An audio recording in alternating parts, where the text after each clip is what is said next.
Alors il faut qu'il trouve quelque chose pour sauver la vie de sa mère. Il faut qu'il trouve une sorte de talisman. Et c'était parti. J'ai lu que vous aviez envoyé des chapitres par modem à l'époque. Est-ce que vous discutiez de vos chapitres ?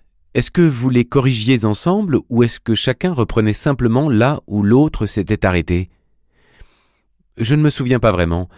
Ce dont je me souviens le plus, c'est du modem, cette sorte de son strident qu'il émettait. Et je sais que mes textes parvenaient très bien à Peter, mais que les siens arrivaient parfois avec des lignes toutes mélangées, et que la ponctuation devenait folle. S'il y avait des virgules, elles étaient remplacées par des points d'interrogation, etc. Nous avons fini par trouver une solution, mais c'est ce dont je me souviens. Maintenant, si vous voulez savoir si nous nous sommes édités l'un l'autre, oui, nous l'avons fait. Mais nous n'avons pas eu à travailler beaucoup parce que... Bon sang, je crois que c'était parce que nous étions plus jeunes et que nous pouvions écrire plus facilement. Je pense parfois que mon écriture aujourd'hui creuse un peu plus profondément les affaires humaines, mais j'avais plus de facilité en ce temps-là, tout comme Peter. Peter était un peu lent, mais il était impeccable, et quand vous le lisiez... J'ai relu Talisman l'automne dernier, et j'ai été stupéfait de voir à quel point Peter était bon.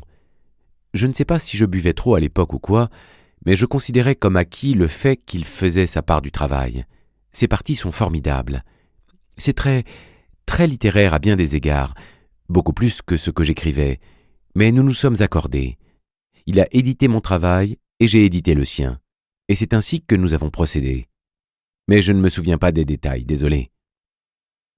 En tant que lecteur, on a l'impression que vous êtes parvenu à une sorte d'unité de style, peut-être grâce à ce travail éditorial ou parce que progressivement vos voix se sont mêlées ? Oui, c'est exactement ce qui s'est passé.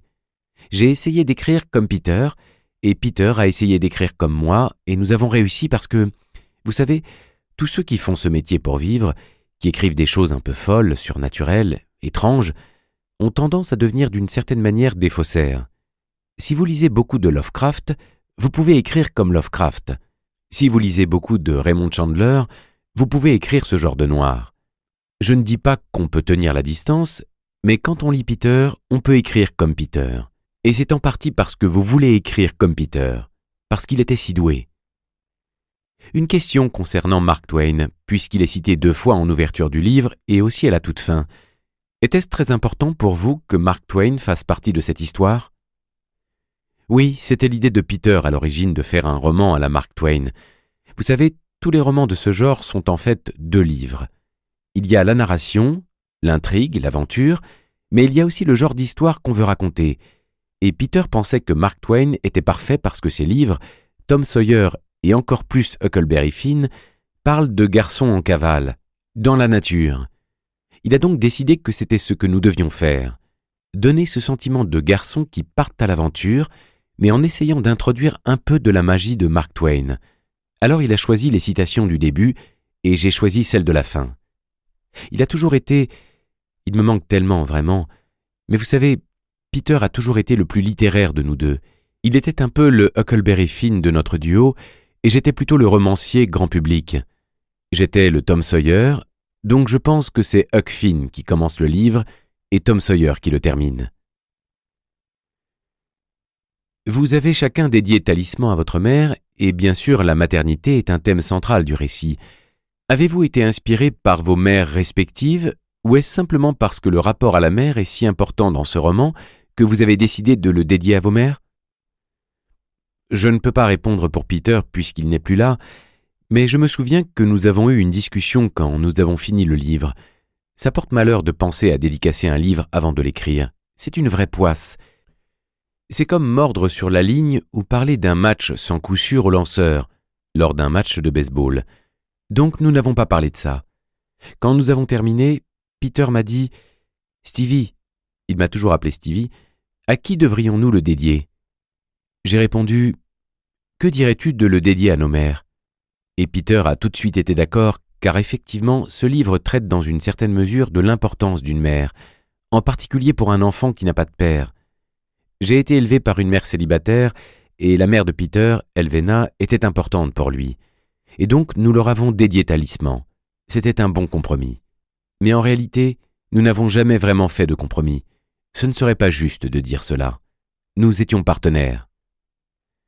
J'ai lu récemment que vous envisagiez peut-être d'écrire une suite à Talisman et Territoire. Est-ce le cas? Oui, c'est vrai. C'est un travail inachevé parce que nous nous sommes arrêtés à Territoire. Ne parlons pas de Territoire parce que j'ai besoin de le relire. J'ai lu Talisman l'année dernière pour commencer à me préparer à écrire ce 3e livre, mais je n'ai pas encore revisité Territoire. Je l'ai commencé, puis d'autres choses se sont mis en travers de mon chemin, si bien que je ne l'ai jamais terminé. Mais à la fin de Territoire, on découvre que Jack ne peut pas rester très longtemps en Amérique parce qu'il va tomber malade et mourir. Il doit donc retourner périodiquement dans les territoires pour se ressourcer. Nous en sommes restés là, et nous avons toujours pensé qu'il y aurait un 3e tome. Nous n'avons jamais eu le temps de l'écrire. Peter avait son travail, et j'écrivais un livre après l'autre. Je le regrette, et j'aimerais y remédier si Dieu me donne encore quelques années pour le faire. Vous savez, Peter m'a envoyé des notes sur ce qu'il envisageait pour ce livre. Je dirais que s'il y a une idée centrale pour Talisman, c'était la mienne, et s'il y a une idée centrale pour Territoire, elle nous appartenait à tous les deux. Et Peter a eu cette idée, cette magnifique idée pour le 3e tome. C'était l'idée de Peter, et je ne veux pas m'étendre sur le sujet parce que c'est de la dynamite, et je ne veux pas qu'on me la pique. Mais elle implique un voyage dans le temps et le centre des États-Unis qui a toujours été une sorte d'endroit mystérieux pour moi. Une fois, quelqu'un a demandé à un écrivain, je crois que c'était Manly Wade Wellman, « Pourquoi n'écrivez-vous pas sur le Kansas ?» Et il a répondu « Parce que la réalité y est plus mince. » Et c'est toujours comme ça que je perçois le Midwest, comme si la réalité y était plus fine, comme s'il était juste à la limite des territoires.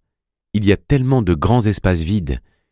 Dans mon nouveau recueil de nouvelles, You Like It Darker, une histoire se déroule au Kansas et elle montre bien ce que m'inspire le Midwest. C'est un endroit où des miracles et des merveilles peuvent se produire. Interview de Stephen King, réalisée et traduite par son éditrice Anne Michel, le 29 mars 2024. Première partie. Jack prend la route. Chapitre 1. Les jardins de l'Alhambra. 1.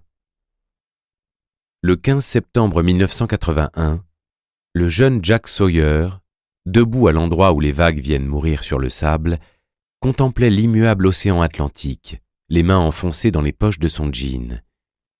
C'était un garçon de 12 ans, grand pour son âge.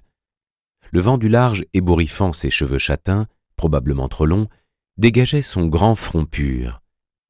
Il était immobile, en proie à des sentiments contradictoires et douloureux qui le taraudaient depuis 3 mois.